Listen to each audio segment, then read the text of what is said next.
नमस्कार दोस्तों।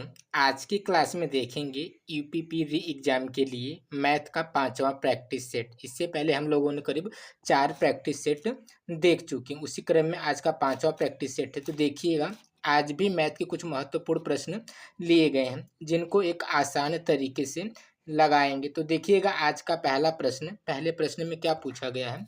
इसमें पूछा गया है कि एक धनराशि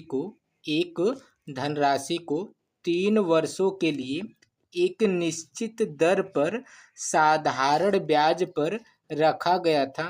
इसे 2% अधिक दूर रखा गया होता तो 420 रुपये अधिक प्राप्त होते। राशि ज्ञात करिए, है ना?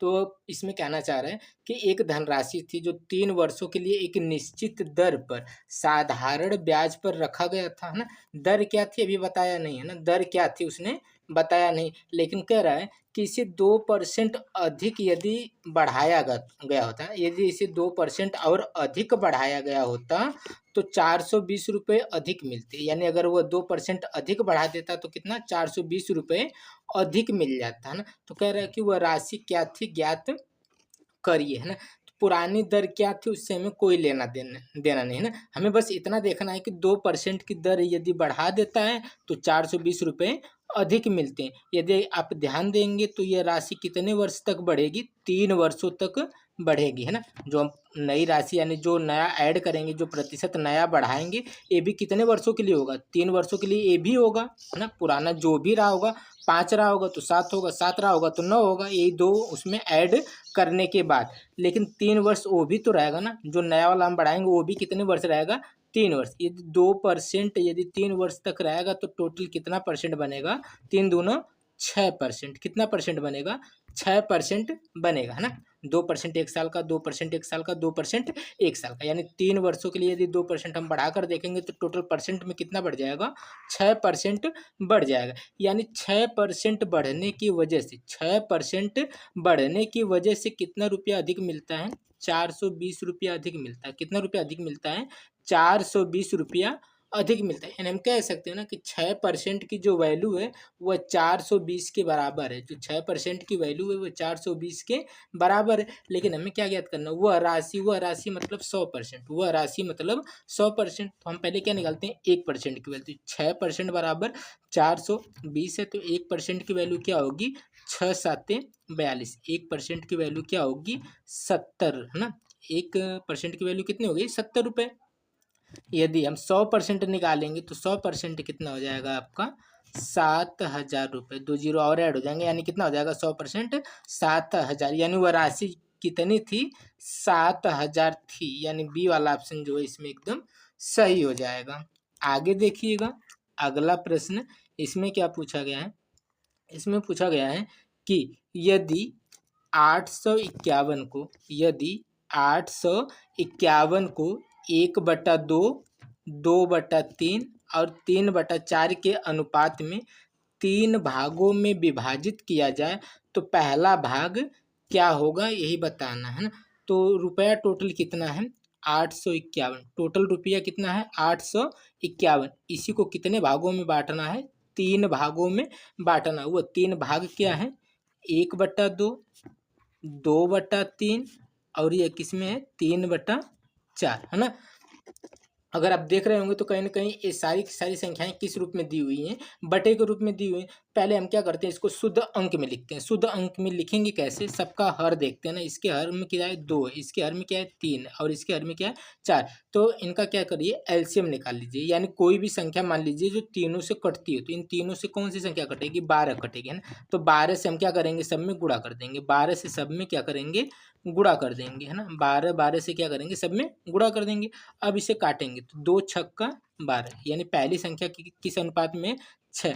3 चौके 12 और 4 दूना 8। तो दूसरी संख्या किस अनुपात में है? 8 के अनुपात में। तीसरी संख्या देखते हैं। 4 तियाँ 12 और 3 तिरिक्के 9।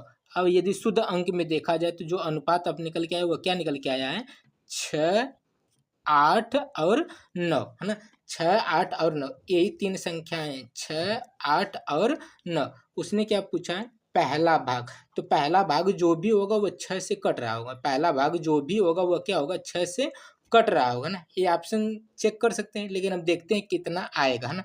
पहले क्या करिए, इन सबको ऐड करिए, है ना। इन सबको यदि ऐड करेंगे तो कितना आ जाएगा, 8 और 9 जोड़ेंगे तो ये कितना हो गया, 17, और 17 और 6 जोड़ेंगे तो कितना हो गया, 23 हो गया। कितना हो गया, 23 हो ना। तो हमारे हिसाब से जोड़ने पर कितना आ गया, 23 आ गया। लेकिन इसने कितना बता रखा है, 851 बता रखा है। कितना बता रखा है, 851 बता रखा है। अब देखेंगे इसने कितना गुना बता रखा है ना। अब देखेंगे इसने कितना गुना बता रखा है। अब क्या करेंगे, सीधा सीधा भाग लगाएंगे। अगर भाग लगाएंगे तो कितनी बार, 3 बार भाग ले जाएगी ना। अगर 3 बार भाग ले जाएंगे तो 3 तिरिके 9 और 3 दूना 6, 15 बनेगा। 15 में से यदि आप 9 घटाएंगे तो यहाँ पे आ गया 6 और 7, 7 में से 6 गया, ये कितना हो जाएगा, 1, और ये हासिल पहले से, है ना।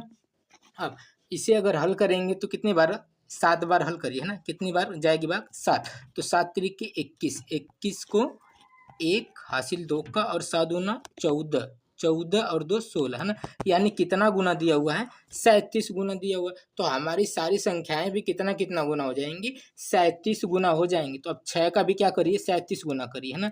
6 को भी कितना गुना करिए, 37 गुना करिए, है ना। जो 6 लिखा है उसको भी कितना गुना करिए, 37 गुना करिए। 6 और 37 गुना करेंगे तो 6 सत्ते 42 को 2। अब देखा जाए तो 2 सिर्फ इसी ऑप्शन में, यानी आप डायरेक्ट बी वाला लगा के हट सकते हैं ना। तो 6 सत्ते 42 को 2 हासिल 4 की, और 6 त्रिक 18, 18 4 22, यानी 222, है ना। आप इकाई का अंक 2 देख के भी यहाँ से इस ऑप्शन को लगा के निकल सकते थे, यानी बी वाला ऑप्शन एकदम सही हो जाएगा। आगे देखिएगा, अगला प्रश्न, इसमें क्या पूछा गया है, यह एक गुणनफल दिया गया है ना। इसमें क्या, एक गुणनफल दिया गया है, और इन्हीं गुणनफल में क्या बताना है, यदि आप पूरा गुणा करेंगे तो कह रहा है इसका इकाई अंक क्या होगा, वही बताना है।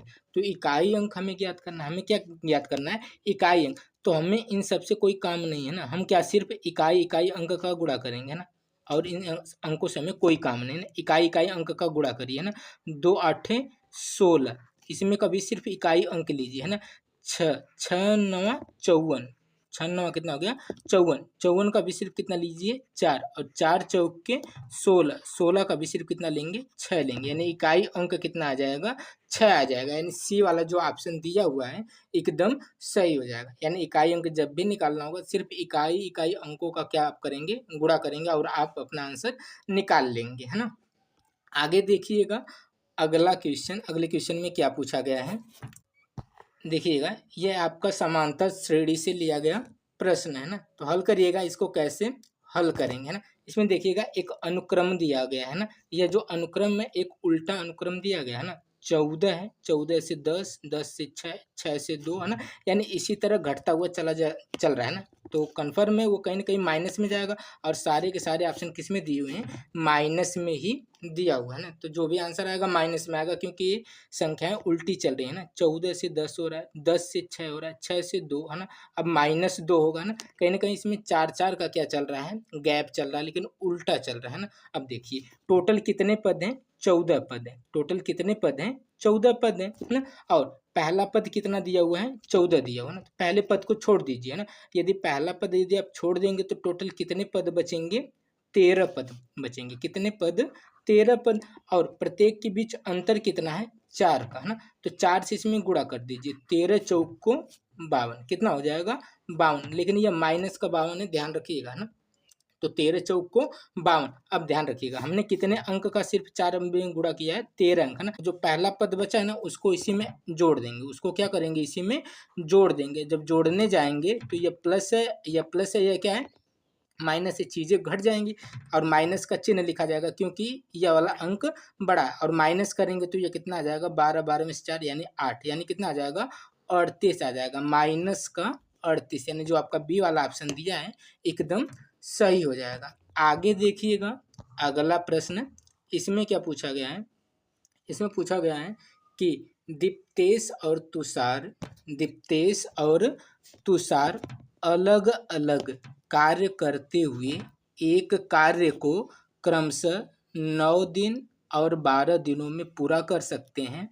दीप्तेश से प्रारंभ करके यदि वे बारी बारी से एक एक दिन कार्य करते हैं तो कार्य कितने दिनों में पूरा हो जाएगा, यही बताना है ना। तो एक कौन है, दीप्तेश है, एक कौन है, दीप्तेश, और एक कौन है, तुषार, है ना। दीप्तेश कितने दिन में करता है, 9 दिनों में, और तुषार कितने दिनों में करता है, 12 दिनों में। तो 9 दिन और 12 दिन, है ना, टोटल काम कितना हमको पता नहीं है। तो जो 9 है और जो 12 है ना, इसी का जो एलसीएम निकलेगा वही हमारे लिए क्या हो जाएगा, टोटल काम हो जाएगा, है ना। उसी काम को ये लोग करेंगे। तो 9 और 12 से कटने वाली संख्या देखा जाए तो 36 है ना। टोटल काम हमारे लिए यही हो गया ना, यही क्या हो गया हमारे लिए, टोटल काम होगा, क्योंकि इसने कहीं भी काम को नहीं दिया कि इतना काम वो सब कर रहे हैं ना। तो हम जो एलसीएम निकालेंगे वही हमारे लिए क्या हो जाएगा, टोटल काम हो जाएगा। अब जो 36 आया है ना, इसमें क्या करिए, दिनों से भाग दीजिए, उनका काम निकल के आएगा कि वह एक दिन में कितना काम कर रहे हैं ना। तो 9 से यदि भाग देंगे, इसमें लगाएंगे तो 9 चौक के 36, और इसको करेंगे तो 12 तिया 36। यानी जो दीप्तेश है वह एक दिन में कितना काम करता है, 4 काम करता है। जो तुषार है वह एक दिन में कितना काम करता है, 3 काम करता है ना। ये उन लोगों का एक एक दिन का काम है। अब देखिए आगे उसने क्या कहा, यदि वे बारी बारी से काम करें, है ना, मतलब एक दिन दीप्तेश करे, फिर एक दिन तुषार करे, फिर एक दिन दीप्तेश करे, फिर एक दिन क्या करे, तुषार करे। इस तरह यदि वे लोग काम करें तो काम कितने दिन में होगा, यही बताना है ना। तो पहले दिन कौन काम कर रहा है, दीप्तेश काम कर रहा है। दीप्तेश कितना काम करेगा, 4 काम करेगा। फिर अगले दिन कौन काम करेगा, तुषार काम करेगा। तुषार कितना काम करेगा, 3 काम करेगा। यदि यहाँ पर देखा जाए तो एक दिन यह काम और एक दिन यह, टोटल कै दिन काम हुआ, 2 दिन, और 2 दिन में कितना काम हुआ, 4 + 3, टोटल काम कितना हुआ, 7 काम हुआ। 2 दिन में कितना काम हुआ, 7 काम। कितना काम हो रहा है, 7 काम हो रहा है ना। तो इसी तरह देखा जाए तो 4 दिन में कितना काम होगा, 14 काम होगा। कितना काम होगा, 14, यानी 7 का दूना ये हो रहा है, 2 का दूना ये हो रहा है ना। यानी हम इसी तरह में दूना करके काम को निकाल सकते हो। तो हम डायरेक्ट देखते हैं टोटल कितना काम है, 36 काम है। तो 7 से सीधा इसमें भाग लगाते हैं, यानी इसके आसपास जितना कट सकता है उतना काट लेते हैं। तो 7 × 5 = 35, यदि 5 गुना करेंगे तो कितना काम हो जाएगा, 35 गुना, यानी 35 काम हो जाएगा। कितना काम हो जाएगा, 35 काम हो जाएगा। तो 7 का 5 गुना किए हैं तो 2 का भी कितना करेंगे, 5 गुना करेंगे, यानी 5 दूना 10, यानी 10 दिनों में कितना काम होगा, 35 काम होगा। 10 दिनों में कितना काम होगा, 35 काम होगा। जब 35 काम कर लेंगे, है ना, ये बारी बारी से कर रहे थे, अब बचा कितना काम, एक काम बचा, है ना। इसके पे आगे काम खत्म हुआ था बारी बारी से। तो अब जो एक काम बचा उसको कौन करेगा, ये जो 4, यानी जो दीप्तेश बचा है वो एक दिन में कितना काम करता है, 4 काम करता है ना। और एक काम बचा है तो एक काम करेगा 4 के हिसाब से, यानी 1/4। तो 10 दिन पहले काम हुआ था, टोटल 10 दिन पहले काम हुआ था, और 1/4 काम पहले हुआ था ना। तो 10 + 1/4 देखेंगे तो कितना हो जाएगा, यदि आप इस समीकरण को हल करेंगे तो कितना आ जाएगा, 41/4, यानी जो बी वाला ऑप्शन आपका दिया हुआ है एकदम सही हो जाएगा। आगे देखिएगा अगला प्रश्न, इसमें क्या पूछा गया है, इसमें पूछा गया है कि यदि बंदन 20 किलोमीटर प्रति घंटा की गति से दौड़ता है तो उसे 500 मीटर की दूरी तय करने में कितने मिनट का समय लगेगा, यही बताना है ना। तो वह 20 किलोमीटर प्रति घंटा की गति से दौड़ता है तो 500 मीटर की दूरी कितने समय में तय करेगा, यही बताना है ना। तो ये चीज़ें ध्यान रखिएगा, 20 किलोमीटर है और यहाँ पर क्या दिया है, 500 मीटर दिया है ना। तो कहीं ना कहीं हमें इसे भी किस में चेंज करना होगा, मीटर में, है ना। यहाँ पर यदि आप देखेंगे तो 20 किलोमीटर यानी कितना हो जाएगा, 20,000 मीटर, क्योंकि 1 किलोमीटर बराबर 1,000 मीटर।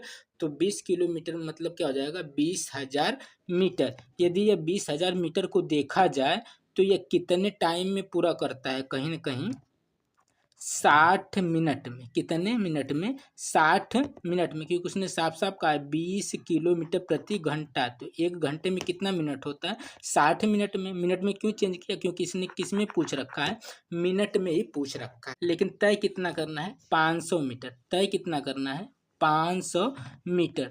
तो यहाँ पे क्या करिए, यदि इसको तुलना करेंगे तो ये 60 जहाँ का यहीं पर रखेंगे, बटे में क्या आ जाएगा आपका 20,000। 20,000 आपका कहाँ आ जाएगा, बटे में आ जाएगा, 20,000 बटे में आ जाएगा, गुणे में क्या आ जाएगा आपका 500 आ जाएगा, है ना। जो जो चीज़ें कट रही हैं उनको क्या करिए, काटिए, है ना। 1 2 3 जीरो, 3 जीरो से 3 जीरो को क्या करिए, काट दीजिए।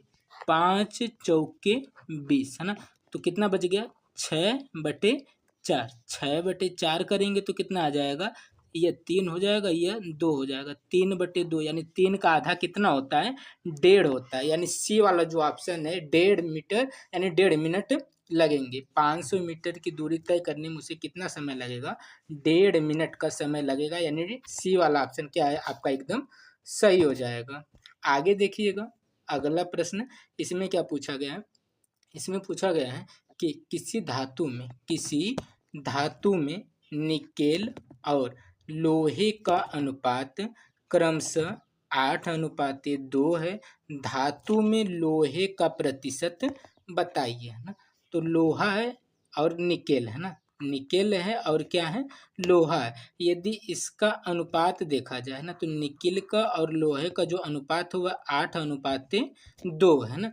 तो 8 और 2 यदि आप जोड़ेंगे तो कितना हो, 10 होगा। हर चीज़ अपने आप में क्या होती है, 100% होती है। हर चीज़ अपने आप में क्या होती है, 100% होती है। तो इसे आप क्या करिए, 100 मानिए, मतलब इसके साथ एक जीरो बढ़ा रहे हैं, तो इन लोगों के साथ भी क्या करिए, एक एक जीरो बढ़ाइए। तो सीधा सीधा निकल गया। निकल पूछता तो ये कितना हो जाता, 80%। लोहा पूछा तो यह कितना हो जाएगा, 20%। यानी डी वाला ऑप्शन क्या हो जाएगा, एकदम सही हो जाएगा। यदि इसको लगाना हो तो कैसे लगाएंगे, देखिएगा।